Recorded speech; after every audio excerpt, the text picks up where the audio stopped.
optical fiber. And what's going to happen is the light's going to expand, and it's going to get coupled into all the possible modes or paths it can take.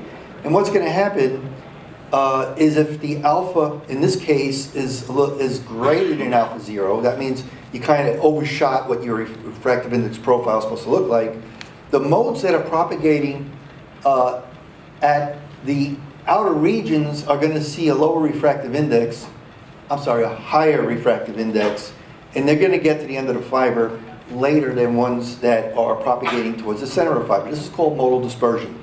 This is what, so when you buy an ohm 3 fiber, ohm 4, ohm 5, what they do is they measure this modal dispersion, and from this they calculate the bandwidth and affect the modal bandwidth. It's the modal dispersion that they actually measure. So because you have dispersion, what that means is that when the light hits the detector in your receiver, all the different modes are going to get there at different times, so now the pulse is broadened and you have modal dispersion.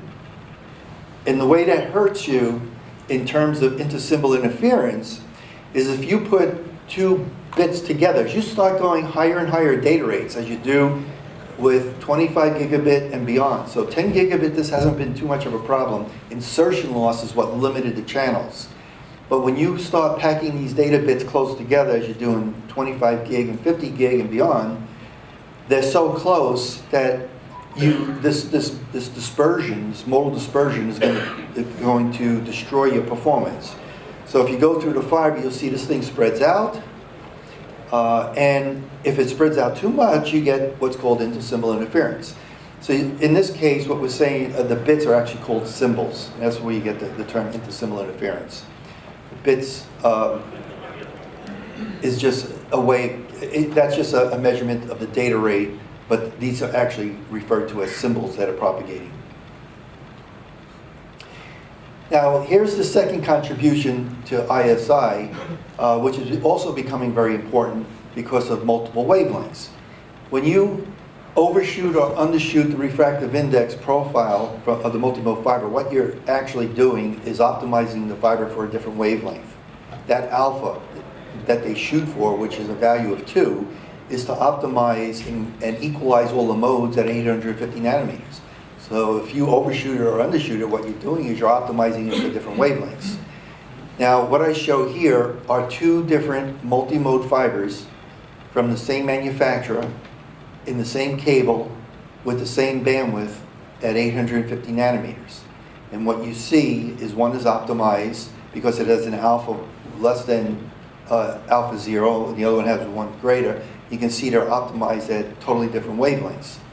So if you try to use half of your fibers that have alphas that are alpha 2, which is greater than alpha 0, it won't work at longer wavelengths because the bandwidth just drops very high. So this is not this will not support multiple wavelengths, whereas the other fiber, in fact, will.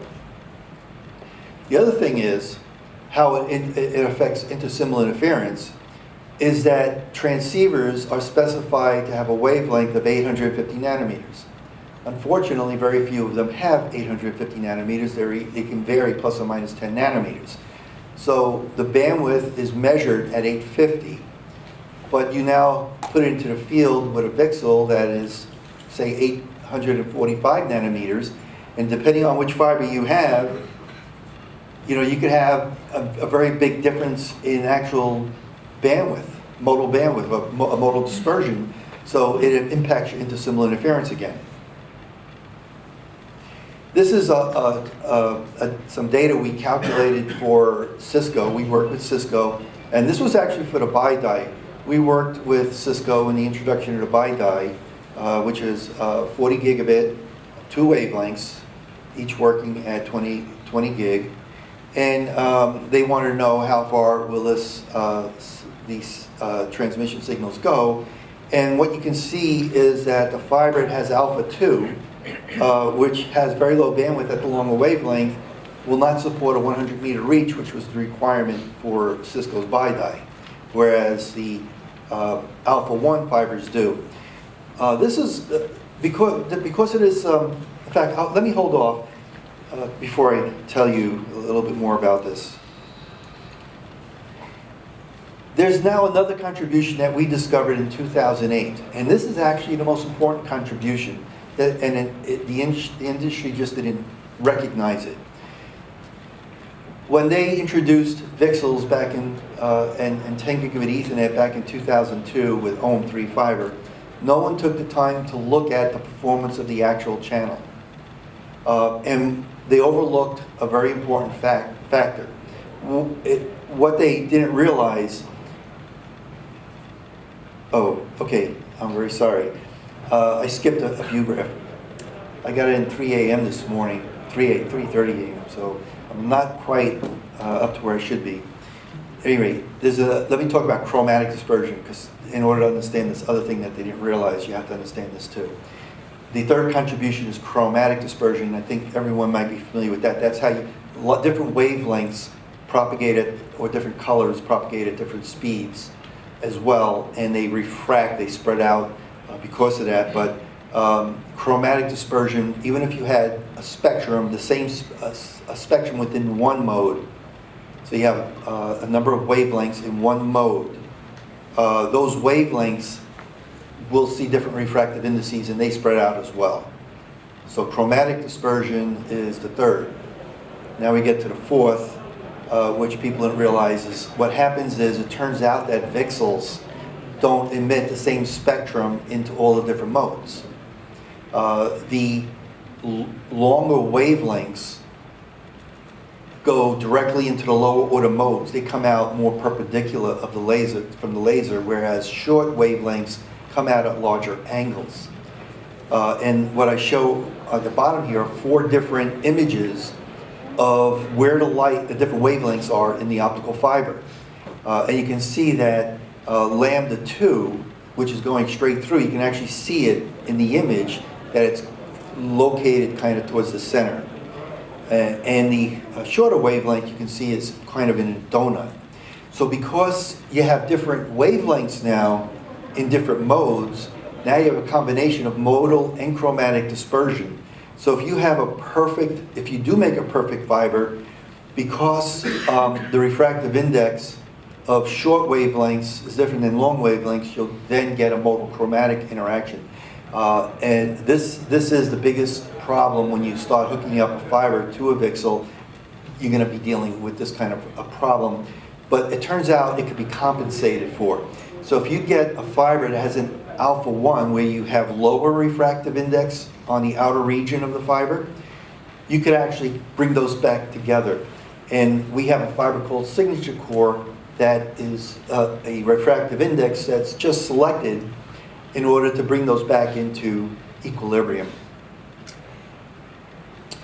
There's a huge difference in performance. Again, as I mentioned, these 2 fibers, same manufacturer, same cable, same bandwidth at 850. But if you hook them up to a VCSEL, a Ethernet compliant VCSEL, you'll see completely different performance. And what I show here, don't worry too much about the vertical scale. This is just telling you errors, the error rate. If you go up, that's bad, you're getting more errors in your channel. You go down, it's good, you're getting less errors. And what it shows is 5 orders of magnitude difference between these 2 fibers when you hook it up to a VCSEL. Even though the modal dispersion is the same, the chromatic dispersion is the same, the modal chromatic interaction, that because of the way the light is being launched into these fibers, one fiber will work and one won't. It turns out that 25% of the fibers that you have will not support the maximum reaches of Ethernet, 300 meters. So OM3 will actually, if you have a good OM3, one that has an alpha 1, you'll actually go much further than 300 meters. Whereas the one that has an alpha 2, you'll only go about 250 meters. And that wasn't a problem in the past because no one really went those kind of distances. But as you go to higher data rates, it's extremely important because you're now pushing them. So that gets us down to the different fiber types. OM3 and OM4 fiber, these are legacy fibers. They were standardized essentially 16 years ago, and half of them will have the alpha 1, the other half will have alpha 2. So half of them work well, half of them won't. And there's no way for you to tell which one is which. So what the transceiver manufacturers are doing to solve the problem is in fact, we're providing them with these alpha 2 fibers, worst case fibers, and they're now making transceivers so to meet the minimum reaches that are specified in the standards. So that's the fix for that. Signature core fiber is just an alpha 1 fiber, so we provide a spec to our fiber suppliers that specify a very precise refractive index profile in order to compensate for the effect of the motochromatic dispersion in order to bring all those modes back into equilibrium. Because of this problem was so big that we actually in TIA went to the standards body, and OM5 is essentially a commercial version of Panduit's signature core fiber.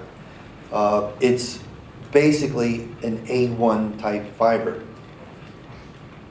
So we chaired the development of that standard, and the only thing about OM5 is it's basically an OM4 with kind of an alpha 1. They don't have exactly an alpha 1 because Panduit owns the intellectual property on that. And fiber manufacturers, even though we said we give it to you, it's their business. They didn't want to rely on anyone else's patents to make their product. So it's not exactly an alpha 1, but it looks more like a signature core. And this is what the bandwidth actually looks like. So again, I'm using those 2 fibers, which are the 2 extremes of OM4. The OM5 is that black dashed line. You can see it's actually an alpha 2 type fiber, but what they've done is they made it work better at longer wavelengths, and it's reduced a motochromatic interaction.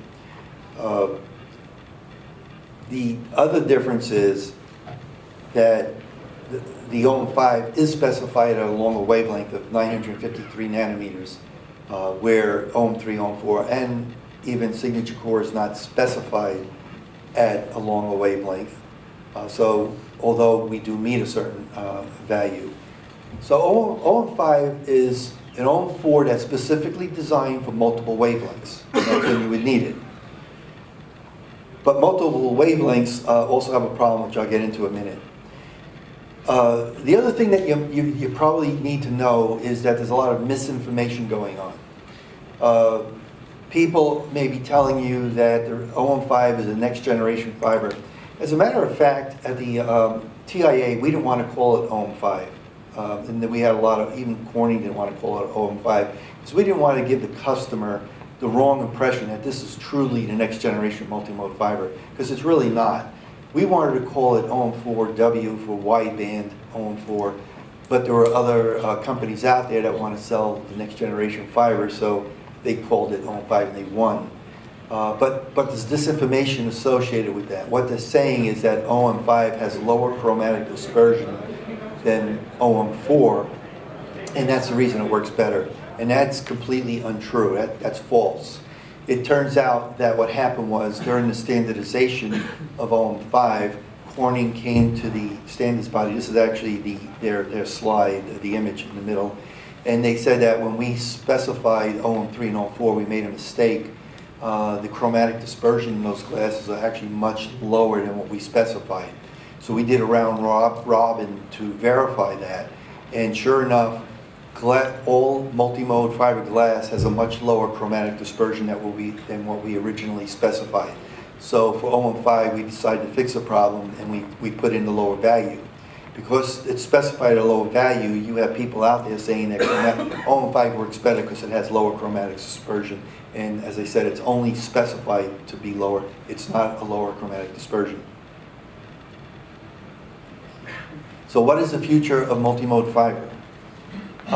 This may be a little surprising, but in a minute when I talk about the application. Parallel optics, multiple lanes. VCSEL data rates don't increase very rapidly. From 10 gigabit to 25 gig VCSELs, it actually took about 14 years to get there.